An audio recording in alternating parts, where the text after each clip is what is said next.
What's up, everybody? Carson here from the Point Park Esports production crew, here today with Ryan Milazzo, aka Creep, who's a member of the Valorant team. What's going on, buddy? Not much, man. How about you? Good. Good.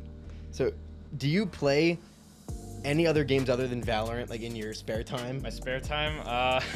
Or is it just Valorant? I primarily just play Valorant. Yeah, I mean, I'll play a lot of like solo games on like Steam and whatnot. I used to play a lot of CS:GO, so every now and then I'll hop back in and play a bunch of like Face It and whatnot. Yeah, I saw you playing chess the other day. Yeah, no, I've been picking up chess. Yeah. All right, there you go. Chess recently. You think you're ever gonna go competitive with chess? Nah, I just want to be to a point where I'm like, you know, not bad at it. I want to get to that point, just be able to outsmart. I just like strategy and stuff. So.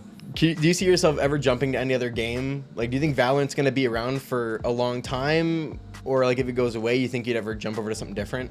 I most certainly think, especially with how Valorant's going now, with like the whole relevancy in North America and how they're really setting their whole esports program up. I really think that Valorant's going to be here to stay for a while at least. It's better than what CS:GO would do. CS:GO would not have any intention towards it whatsoever. Yeah. But at least with Valorant, I think if they're trying to be more engaging towards their audience at least. It seems like it has longevity because it seems like they're rolling out updates and most certainly, yeah. They're still listening. Like keeping track of it. It's a fun game. I'm just no good at it. I'm just so bad at shooters. I just can't do it. Yeah, it takes time. It takes a lot of time. I can't do shooters. Okay, so last semester that was the team's first time playing together, all of you together. What are your biggest takeaways from last season? I definitely think our communication definitely needs work. We do need to be aware of what people are holding or what we need to hold, what utility we have, you know, what do we need to peak this, what, etc. But it has improved at the same time. Over break, we all definitely have like a big skill jump, I can say, just by observing everyone's actions and whatnot. Yeah. But yeah, I would say that communication definitely, and just overall, just getting more scrims in. We're planning, we have our Ethernet now, so we're planning to get more scrims off like practice time from outside the lab. So we're hopefully going to get more time into it and just get better as a team as a whole.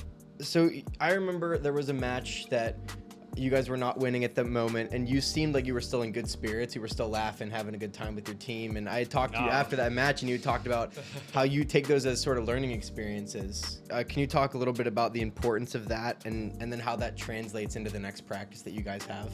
Yeah, Fisher, that was Fisher there. Fisher was a very, very good team. Yeah, they were. My expectations going in obviously were a little skewed that, hey, they're probably going to win, right? Like, so yeah. I didn't really get too down on myself, and we did record and review the games because we got absolutely, deleted. So yeah, it was definitely, but in the moment I was just trying, because everyone was like, oh, well, we almost beat Clemson, right? So we stay on a chance against the guys, right? I mean, obviously we do, but compared to their team experience, it's all just longevity and seeing how long the team is together and how long they bond. Yeah. So it takes a while, but I still went in with a good mind, just try to keep everyone cool leveled, because if I go off the wire, everyone else starts to go off too. Yeah. Starts to just get pissed off. I mean, everyone else is getting kind of like, oh, this is kind of stupid, we're just getting shit on, right? It's embarrassing. I mean, of course, no one wants to lose like that bad, right? No. But sometimes it's got to happen, a breakthrough, and I definitely think that breakthrough and that experience, us as a team as a whole, definitely brought us to what we can do this CVAL. What are some of the benefits of keeping your body in shape with esports? Because obviously it's not super physical. Well, it could be physically taxing. I haven't actually tried, but it's maybe more of a mental thing, I would imagine. I mean, I get mentally drained just spectating Valorant games. I'm trying to keep track of the mini map, and then you guys are actually playing. So, what are some of the benefits of keeping yourself physically in shape for that? So it's not so much the physical shapeness of hey, I'm working out to get more muscle, right? Well, I mean, while I am doing that, because I want to be in a good condition. Yeah. It's about more so the habits. That's how I look at it. Okay. Building good habits mentally makes you a stronger person. So if I have good habits, I get better mentally at keeping track of what goes on, and how I'm able to physically manage everything when I in-game lead and whatnot. I just I also like it as like a side hobby, right? Just to get better at see progress somewhere else other than just Valorant. So does that mentally taxing part of the games go away as you play the game more, or do you just get more endurance in that area? That's a very good question too, actually. I would say, while certain situations, let's say we get shit on by a really mediocre team, right? Dealing with that and moving on from it, keeping a cool head in a game where that is happening, where everything is kind of going south, you get, I would say, more experience rather. It builds up, sure, but things get harder. Yeah. Things definitely get harder, and it's not that the things get like the situations got easier mentally, because there's always something mentally more challenging. You know, there's always something above the step that you already are at. I would definitely say that things get harder, and you know, while having experience on those things like now doesn't really tack on in the future. Sure, like having it is kind of required, but you're always going to have a mental obstacle. Right. I feel like. What advice do you have for students in high school or college that want to get into esports at the collegiate level or professionally? Okay, coming out of high school, I would definitely say get into networking. Learn how to branch out, learn how to media, learn how to make people addicted to your content and all that. Just like it's all it is really. And when that wants to go professionally, is just make sure you want it. You know, people say they want something, but they don't want the work that comes with it. So just work hard and make sure you're always doing your best, and no matter what you can do, you can get there.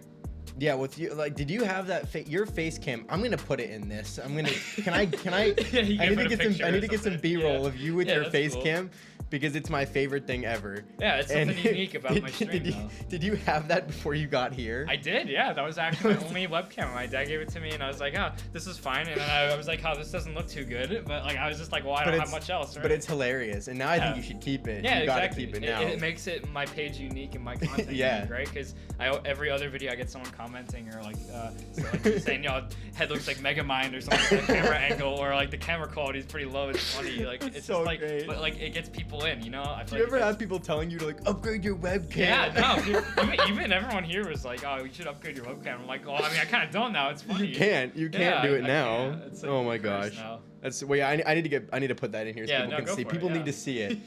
But anyway, thanks for stopping by to talk to me today. For sure, dude. I will see you later, buddy. Appreciate it. Bye, everybody.